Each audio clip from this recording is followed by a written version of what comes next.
14 de junho de 2004. Uberaba, Minas Gerais. O barulho do motor diesel da S10 preta cortava o silêncio matinal da garagem da transportadora Batista em Irmãos. Agenor Batista, 42 anos, ajustou o banco do motorista enquanto conferiu os documentos no porta-luvas pela terceira vez naquela manhã. Ao seu lado, Luciano Batista, 3 anos mais novo, dobrava cuidadosamente uma folha de papel com anotações escritas à mão, valores, datas, números de telefone. R$320 mil não é dinheiro que se deixa para depois, murmurou Agenor, passando a mão pelo cabelo grisalho. Fazenda São Benedito já enrola há 4 meses. A transportadora que os 2 irmãos construíram durante 15 anos ocupava um terreno na periferia de Uberaba, com um galpão de telhas de amianto onde guardavam 3 caminhões e uma carreta. Nas paredes, mapas rodoviários do centro-oeste brasileiro estavam marcados com alfinetes coloridos, rotas de soja, milho, algodão. O negócio crescera junto com o boom do agronegócio, mas a inadimplência também. Luciano guardou o papel no bolso da camisa xadrez. O Valdemar disse que o dinheiro está garantido, só precisa acertar pessoalmente. Valdemar Souza era o gerente da fazenda São Benedito, em Lucas do Rio Verde, norte do Mato Grosso. Nos últimos 2 meses, ele havia trocado uma série de e-mails com Agenor, prometendo quitar a dívida referente ao transporte de 800 toneladas de soja até o Porto de Santos. O valor representava quase metade do faturamento anual da transportadora. A esposa de Agenor, Conceição, saiu da pequena sala que servia de escritório carregando uma garrafa térmica de café. Vocês não vão demorar, né? Festa de aniversário da Mariana é no sábado. 2 dias no máximo, respondeu Agenor, beijando a testa da mulher. Ida e volta, negócio simples. Luciano acenou para a cunhada e subiu na caminhonete. No rádio, tocava uma música sertaneja. O céu estava limpo, prometendo sol forte para a viagem de 800 quilômetros. Eles pretendiam chegar em Lucas do Rio Verde no final da tarde, resolver a questão na manhã seguinte e estar de volta em casa na quarta-feira. Às 7h30, a S10 preta saiu da transportadora e seguiu pela BR-262 em direção a Campo Grande. Agenor dirigia com a confiança de quem conhecia cada curva daquela estrada. Luciano mexia no rádio amador instalado no painel, sintonizando a frequência dos caminhoneiros. Base para S10 preta. Câmbio, brincou, imitando a linguagem dos motoristas. Para de palhaçada, riu Agenor. Vamos logo resolver isso e voltar para casa. Era a última vez que alguém os veria com vida. Por volta das R$10, eles pararam em um posto de combustível na entrada de Campo Grande. O frentista, um rapaz de uns 20 anos chamado Edilson, lembrou-se depois do carro e dos 2 homens. O mais velho pediu para completar o tanque e conferir o óleo. O outro comprou água e amendoim. Perguntaram sobre a estrada para Cuiabá se estava boa. A última compra registrada no cartão de Agenor foi feita às 10h47. Combustível, água e amendoim, exatamente como Edilson havia relatado. Depois disso, o rastro eletrônico dos irmãos desapareceu por completo. A BR-163, que corta o coração do Brasil rumo ao norte de Mato Grosso, engoliu os irmãos Batista sem deixar pistas. Naquela manhã de junho, eles eram apenas mais 2 empresários em busca de dinheiro devido. À noite, já haviam se tornado um mistério que assombraria as estradas do Centro-Oeste pelos próximos 20 anos. Na quinta-feira, 17 de junho, quando os irmãos não atenderam os telefones pela 3ª vez consecutiva, Conceição Batista soube que algo estava errado. Agenor era meticuloso com horários e jamais ficaria 2 dias sem dar notícias, principalmente véspera do aniversário da filha. Eles disseram que voltavam ontem à tarde, repetiu ela ao delegado Marcos Pereira, da 4ª Delegacia de Uberaba. Meu marido nunca atrasa, nunca. O primeiro passo da investigação foi contatar a fazenda São Benedito. A secretária que atendeu o telefone pareceu surpresa. Não temos nenhum encontro marcado com transportadores para esta semana, disse. O senhor Valdemar está viajando. A informação não batia. Luciano havia mostrado à mulher, Rosimar, os e-mails trocados com Valdemar Souza, confirmando a reunião para terça-feira, 15 de junho, às 14h. Quando a polícia pediu cópias das mensagens, descobriu algo perturbador. O último e-mail enviado pelo gerente da fazenda era de 10 de maio. Não havia confirmação de encontro para junho. Ou os e-mails foram apagados, ou alguém está mentindo, anotou o delegado Pereira em seu relatório. A investigação se espalhou pelas rodovias do Centro-Oeste. Na Polícia Rodoviária Federal de Rondonópolis, um agente encontrou o registro da S10 preta passando pelo pedágio na madrugada de terça-feira. Câmeras de segurança mostravam Agenor no volante, Luciano no banco do passageiro. Ambos pareciam tranquilos. Em Lucas do Rio Verde, a polícia local interrogou funcionários da fazenda São Benedito. O proprietário, Mário Henrique Sampaio, foi categórico. Não devemos nada para transportadora alguma de Minas Gerais. Nossos fornecedores são todos da região. Mas os documentos apreendidos na transportadora contavam outra história. Havia notas fiscais, comprovantes de entrega e uma planilha manuscrita de Agenor detalhando o transporte de 800 toneladas de soja entre março e maio de 2004. A assinatura nos comprovantes de recebimento era de Valdemar Souza. É a minha assinatura, sim, confirmou o gerente quando finalmente foi localizado em Cuiabá. Mas eu nunca marquei encontro com esses homens, e o pagamento já foi feito em abril. Quando a polícia pediu comprovantes do pagamento, Valdemar disse que os documentos estavam no escritório da fazenda. No dia seguinte, um incêndio acidental destruiu parte do arquivo administrativo da São Benedito. Os comprovantes de pagamento se perderam nas chamas. As famílias dos irmãos não aceitaram as explicações. Conceição e Rosimar contrataram um detetive particular, Antônio Carlos Lima, ex-investigador da Polícia Civil. Ele refez o trajeto dos irmãos, conversou com caminhoneiros, visitou postos de combustível. Em Rondonópolis encontrou pistas intrigantes. Zé Mineiro, um caminhoneiro veterano que frequentava o posto Estrela do Sul, lembrava-se vagamente de ter visto a S10 preta na tarde de terça-feira. E dois homens, um mais velho de cabelo meio grisalho, outro mais novo, pararam para almoçar. O mais velho estava preocupado, falou alguma coisa sobre pagamento atrasado e fazendeiro que não cumpre palavra. Zé Mineiro também recordou um detalhe curioso. Tinha um cara esquisito sentado sozinho no canto do restaurante. Ficou de olho neles o tempo todo. Quando os dois saíram, ele também saiu logo depois. A descrição do homem misterioso era vaga. Alto, moreno, uns 35 anos, boné azul. Ninguém mais se lembrava dele. As buscas se intensificaram. Helicópteros sobrevoaram a região entre Rondonópolis e Lucas do Rio Verde. Mergulhadores vasculharam açudes e rios. Voluntários percorreram estradas vicinais e fazendas abandonadas. Durante 2 semanas, o caso mobilizou autoridades de 3 estados. Nada foi encontrado. Em julho, a investigação oficial perdeu força. Sem corpo, sem testemunhas, sem evidências de crime, resumiu o delegado Pereira. Pode ter sido acidente, sequestro ou fuga voluntária. A hipótese de fuga voluntária revoltou as famílias. Meu marido não abandona a filha, não abandona a empresa, protestou Conceição. Eles foram assassinados. O tempo passou. A transportadora Batista em Irmãos faliu 6 meses depois. Os caminhões foram vendidos para pagar dívidas. O galpão foi alugado para uma oficina mecânica. As famílias se mudaram para outras cidades, fugindo das lembranças e dos sussurros. Mas nas conversas de caminhoneiros, o caso dos irmãos Batista permaneceu vivo. Tem coisa podre nessa história, diziam os motoristas veteranos. Fazendeiro grande nunca gosta de pagar pequeno transportador. A estrada guardou seus segredos, como sempre fez. 15 de março de 2019, 15 anos depois. O pescador Osvaldo Ribeiro estava navegando seu barco de alumínio pelo rio Telespires quando avistou algo brilhando entre os galhos de uma árvore caída na margem. Era início da seca, e o nível da água estava mais baixo que o normal, expondo trechos de mata ciliar que ficavam submersos durante as cheias. Pensei que fosse lata de cerveja, recordou depois. Mas quando cheguei perto, vi que era um carro.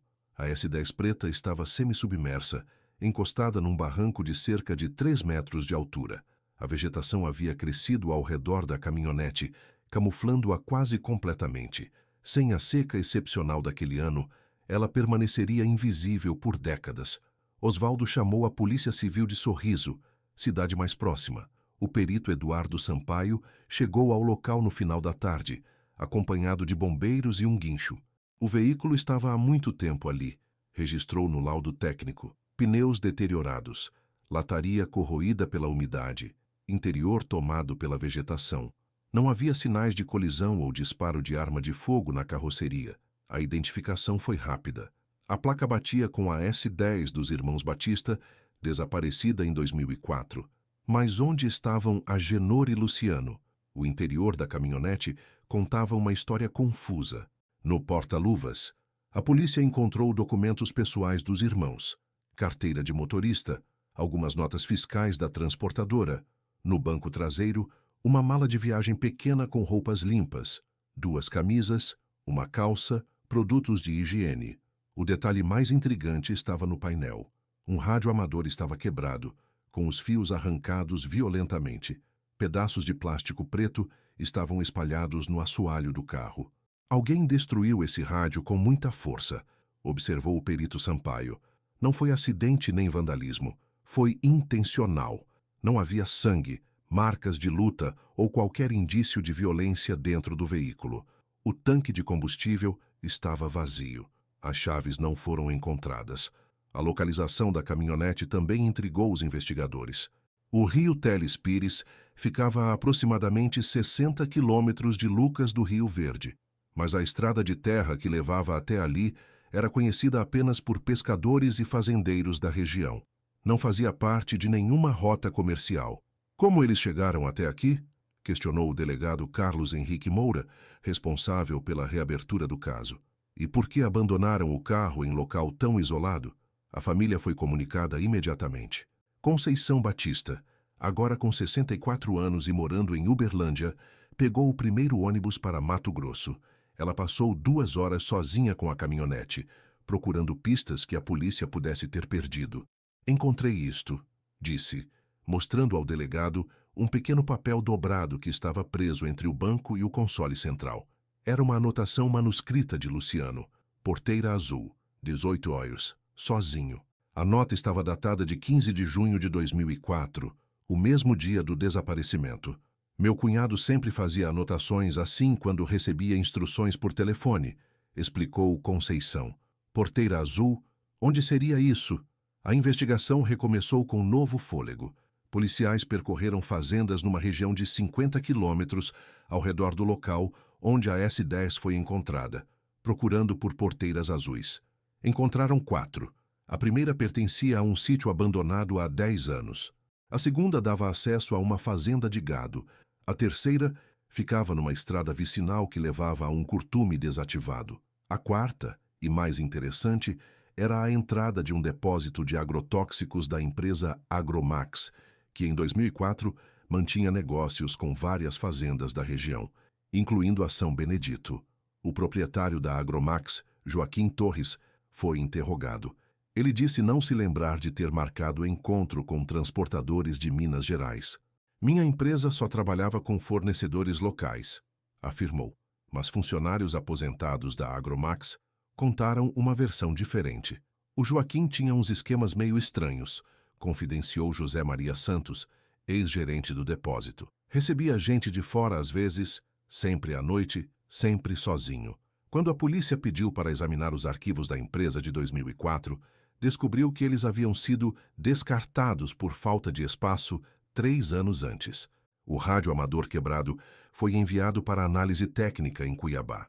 O laudo revelou que o equipamento havia sido destruído com um objeto contundente, provavelmente um martelo ou chave de roda.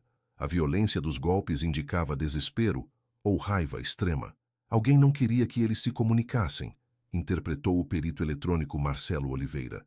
Esse rádio foi inutilizado propositalmente para impedir pedido de socorro. 15 anos depois do desaparecimento, a S10 dos irmãos Batista havia ressurgido das águas do rio Teles Pires como uma cápsula do tempo, mas em vez de trazer respostas, ela apenas aprofundou o mistério. Onde estavam Agenor e Luciano? Quem os havia levado àquela estrada isolada?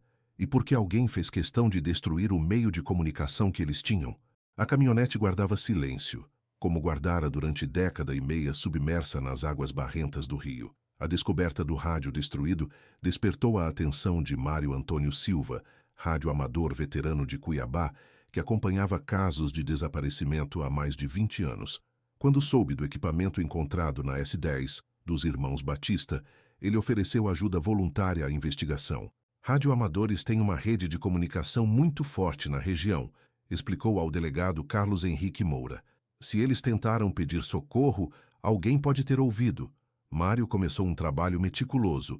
Contatou radioamadores ativos em 2004 em todo o Centro-Oeste, pedindo que revisassem diários de comunicação e gravações antigas. A maioria mantinha registros detalhados das transmissões que escutavam. Foram 3 semanas de busca, até que Sebastião Ferreira, radioamador de Sinop, encontrou algo intrigante em seus arquivos pessoais. Dia 15 de junho de 2004, por volta das 18h30, captei uma transmissão estranha, relatou Sebastião, folheando um caderno amarelado. Alguém pedindo socorro, mas o sinal estava muito fraco e com interferência. Sebastião havia feito anotações da transmissão. Mayday, Mayday, aqui S10, estamos presos. Porteira azul, não conseguimos sair. Alguém nos trancou. Pelo amor de Deus. A transmissão durou menos de 2 minutos. Depois, silêncio total. Tentei responder várias vezes, mas não obtive retorno, recordou o radioamador. Pensei que fosse trote ou problema técnico. A informação foi crucial. Confirmava que os irmãos Batista haviam chegado vivos à Porteira Azul, mencionada no papel encontrado no carro. Também sugeria que eles foram mantidos em cativeiro contra a vontade. O delegado Moura intensificou a investigação nas 4 porteiras azuis identificadas anteriormente. A do depósito da Agromax voltou ao foco quando ex-funcionários revelaram detalhes perturbadores sobre Joaquim Torres.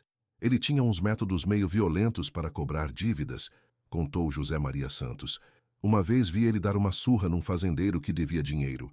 Dizia que quem não pagava não merecia consideração. Outro ex-funcionário, que preferiu não se identificar, foi ainda mais específico. Em 2004, o Joaquim estava desesperado por dinheiro. A empresa estava quase falindo. Ele fazia qualquer negócio para levantar dinheiro rápido. A polícia descobriu que a Agromax havia sido investigada pela Receita Federal em 2005 por sonegação de impostos e movimentação financeira suspeita. Joaquim Torres foi multado, mas não chegou a ser preso. Em setembro de 2019, a investigação tomou rumo inesperado. Joaquim Torres, agora com 67 anos e morando numa chácara em Várzea Grande, apareceu espontaneamente na delegacia de Sorriso. Quero falar sobre os irmãos de Minas, disse ao delegado Moura. Não aguento mais carregar isso sozinho. A confissão de Joaquim foi registrada em vídeo ao longo de 3 horas. Ele admitiu ter marcado encontro com Agenor e Luciano, mas negou qualquer intenção criminosa. Eles vieram cobrar uma dívida que eu não devia, começou. Minha empresa prestava serviço para a São Benedito, não para a transportadora de fora, mas eles insistiam que eu tinha que pagar R$300 mil. Segundo Joaquim, a discussão começou civilizada, mas escalou rapidamente. O mais velho, o Agenor, era agressivo. Disse que sabia de outros esquemas meus, que ia me denunciar para a Receita Federal se eu não pagasse. Eu expliquei que não devia nada, mas eles não acreditaram. Aí o Luciano começou a usar o rádio, falando que ia chamar reforço de Minas Gerais. Entrei em pânico. Joaquim confessou ter pegado uma barra de ferro e destruído o rádio. Não queria que eles chamassem mais gente, só queria que fossem embora. A versão de Joaquim para o desfecho foi confusa e contraditória. Primeiro disse que os irmãos saíram dirigindo normalmente. Depois afirmou que eles ficaram confusos e pediram para descansar no depósito. Por fim, admitiu que pode ter colocado algo na água deles. Que tipo de coisa? Pressionou o delegado. Um calmante, para eles relaxarem, não lembro direito. Joaquim não conseguiu explicar como a S10 foi parar no rio Teles Pires. Disse que os acordou no dia seguinte e o carro não estava mais lá. Também não soube informar o paradeiro dos corpos. A confissão, embora incompleta, foi suficiente para que Joaquim fosse preso preventivamente por homicídio qualificado, mas muitas questões permaneceram em aberto. Buscas intensivas foram realizadas na propriedade onde funcionava o antigo depósito da Agromax. Cães farejadores, máquinas escavadeiras e georadar vasculharam cada metro do terreno. Nenhum vestígio dos irmãos Batista foi encontrado. Em dezembro de 2019, Conceição Batista visitou Joaquim Torres na cadeia de Cuiabá. A conversa durou 1 hora. Ele chorou muito. Relatou depois. Disse que nunca quis matar ninguém, que foi tudo um erro, mas não conseguiu me dizer onde estão os corpos do meu marido e do meu cunhado. Joaquim Torres foi condenado a 25 anos de prisão em regime fechado. Durante o julgamento, manteve a versão de que não se lembrava dos detalhes finais daquela noite de junho de 2004. Eu estava desesperado, com medo, meio drogado de tanto remédio para a ansiedade, declarou. Só queria que eles fossem embora e me deixassem em paz. O juiz Carlos Eduardo Nascimento, ao proferir a sentença, destacou a frieza do crime. O réu atraiu as vítimas para local isolado, destruiu o meio de comunicação delas e, após matá-las, ocultou os cadáveres de forma que nunca fossem encontrados. Hoje, mais de 20 anos após o desaparecimento, os corpos de Agenor e Luciano Batista continuam desaparecidos. Conceição, agora com 69 anos, mantém a esperança de um dia poder enterrar o marido e o cunhado dignamente. A velha S10 preta foi devolvida à família e vendida como sucata. O rádio amador destruído permanece guardado no arquivo da Delegacia de Sorriso, como única evidência concreta do desespero dos irmãos em seus últimos momentos de vida. Nas conversas entre caminhoneiros do Centro-Oeste, a história dos irmãos Batista virou lenda. E cuidado com cobrança atrasada. Avisam os veteranos aos mais jovens. Tem fazendeiro que prefere matar a pagar.